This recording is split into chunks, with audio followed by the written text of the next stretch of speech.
యెహోవా ఆజ్ఞ ఇచ్చేదేమనగా, జెరుబ్బాబెలు ధైర్యము తెచ్చుకొమ్ము, ప్రధాన యాజకుడగు యెహోజాదాకు కుమారుడైన యెహోషువ ధైర్యము తెచ్చుకొమ్ము, దేశములోనున్న సమస్త జనులారా ధైర్యము తెచ్చుకొని పని జరిగించుడి, నేను మీకు తోడుగా ఉన్నాను.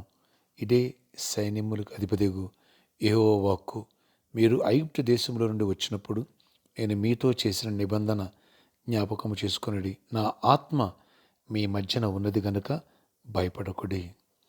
హగ్గై 2 అధ్యాయం 4-5 వచనాలు. Praise Jesus. ఈరోజు సెప్టెంబర్ 27 ఫ్రైడే. Good morning. పరలోకనిస్తున్న సంఘ బిడ్డలకు, ఆత్మీయులకు, దైవజనులకు, ఇతర రాష్ట్రాల్లో, ఇతర దేశాల్లో మన ప్రియులందరికీ కృపాక్షేమములు సమృద్ధిగా విస్తరించునుగాక. ఆమేన్. ఫ్రెండ్స్, ప్రభు అంటున్నారు, ధైర్యం తెచ్చుకో, పని జరిగించు. ఎడ్యుకేషన్ ఆరంభిస్తున్నావా? వ్యవసాయం ఆరంభిస్తున్నావా? ప్రాజెక్ట్ ఆరంభిస్తున్నావా? జాబ్ ప్రయత్నమా? ఏ ప్రయత్నం చేస్తున్నావు? ధైర్యం తెచ్చుకో. దేవునికి ఇష్టంగా ఉండు, దేవుని మందిరంగా ఉండు, దేవుని సంధికి ఇంపార్టెన్స్. ఓకే, నీ పని పూనుకో, నీ తోడై ఉంటాను, నా ఆత్మభజన ఉంటుంది అన్నట్టు దేవుడు. ఈ హగ్గై గ్రంథంలో 1 అధ్యాయంలో మొదటి నుంచి చూసినట్లయితే దేవుని మందిరం నిర్లక్ష్యం చేసినందుకు ప్రజలకు నష్టం వచ్చింది. ఎందుకని అడిగితే ప్రభు అన్నారు, నా మందిరం పాడై ఉండగా మీరు ఎందుకు మీ సొంత పనులు చేస్తున్నారన్నాడు. ఎప్పుడైతే వాడు దేవుని మందిరం పట్ల ఇంట్రెస్ట్ చూపించారో దేవుడు అంటున్నాడు, ధైర్యం తెచ్చుకుని పని జరిగించండి, మీకు తోడై ఉంటా, మిమ్మల్ని గొప్పగా ఆశీర్వదిస్తా. ఇంకొంతకాలం తర్వాత నేను ఇంకొక మారు ఆకాశం, భూమిని, సముద్రం, నేలను కంపిస్తా. అనుజులందరి కదిలింపగా అనుజనులందరి యొక్క ఇష్ట వస్తువులు తేబడి ఈ మందిరం నా మహిమతో నింపుతానంటాడు.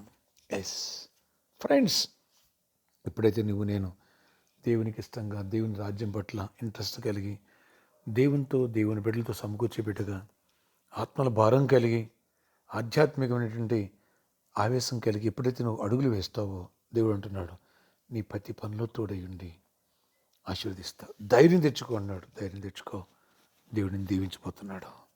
పని ఆరంభించిన ప్రతి పనిని దేవుడి సాగు విత్తనం వేస్తే ఎలా నూరింతలుగా పలుము చేశాడో, సొలొమోను ఆరంభించిన ప్రతిదీ కూడా దేవుడి తోడైండి ఎలాగున ఆరంభము, ఎలాగూ ముగింపునిచ్చాడో అలాంటి కృపను దేవుడు నీకు అనుగ్రహించునుగాక, అద్భుతాలు చేయనుగాక. ఆమేన్. ప్రార్థన. ఆశ్చర్యకార్యాలు చేయవాడా, ఈ పరలోక నేస్తాన్ని జ్ఞాపకం చేసుకో. ధైర్యం తెచ్చుకొని పని జరిగించమంటున్నావు అయ్యా, కృప చూపించు. ఆ పనులన్నింటిలో తోడై ఉండండి, పరిచర్య విషయంలో తోడై ఉండండి, మందిరం విషయంలో తోడై ఉండండి. ఆ ప్రామిస్లను ప్రాబ్లమ్ సాల్వ్ చేయండి. సర్కస్ గ్రౌండ్ కూడా ప్రభావ వాళ్ళతో మీరు మాట్లాడే యజమానుతో ఉచితమైన కృప చొప్పున గిఫ్ట్గా ఇప్పించండి, లేదా దగ్గరలో మంచి స్థలాన్ని చూపించండి, గొప్ప కార్యం చేయండి. ఏ చీకటి వాటి ప్రభావాలు, ఏ అంధకార శక్తులు, వాటి విధానాలు ఎక్కడ నా మీద మా మీద పరిచయం పనిచేయని కృప చేయండి. ప్రతి ఆటగారు కొట్టివేయండి. ఎవరినైనా జాబ్ లేదో, జాబ్ ప్రయత్నం చేస్తున్నారు, అద్భుతంగా కృప చూపించి మంచి జాబ్ వచ్చును గాక. ఎవరినైనా ప్రమోషన్ కోసం, ఎవరినైనా ఆయన ఐక్ కోసం ప్రయత్నిస్తున్నారు, వాళ్ళ విషయాలు కృప చూపించి గొప్ప కార్యాలు చేసి మిరాకిల్ చేయండి.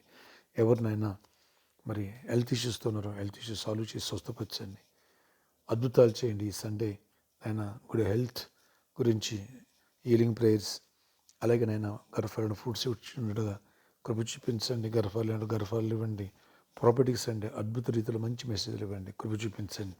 అయ్యా, బిజినెస్ పీపుల్ దీవించండి, ఫైనాన్షియల్ మెరాకిల్ చేయండి, ఫైనాన్షియల్ మెరాకిల్ జరగాలి, సమృద్ధిని దీవెని ఇవ్వండి. ప్రతి ఒక్క నాశనం పెళ్లి కాని పెళ్ళి అవ్వాలి, గర్భఫలం పొందాలి, గర్భిణీ స్త్రీలు క్షేమ ప్రసవాన్ని పొందాలి, సమాధానం పొందాలి.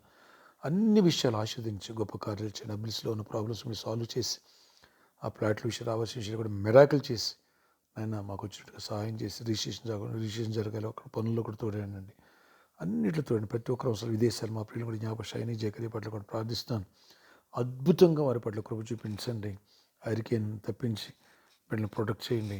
జాన్సన్ భద్రని కూడా జ్ఞాపకం చేసుకో. కరుణ ఆయన మరి వీళ్ళని కూడా జ్ఞాపకం చేసుకో. అవినాష్ని ఇంకా అనేక మంది బిడ్డలను వాళ్ళని కూడా ప్రొటెక్ట్ చేసి, హరీష్ని వాళ్ళని కూడా ప్రొటెక్ట్ చేసి కాపుదలు ఇవ్వండి.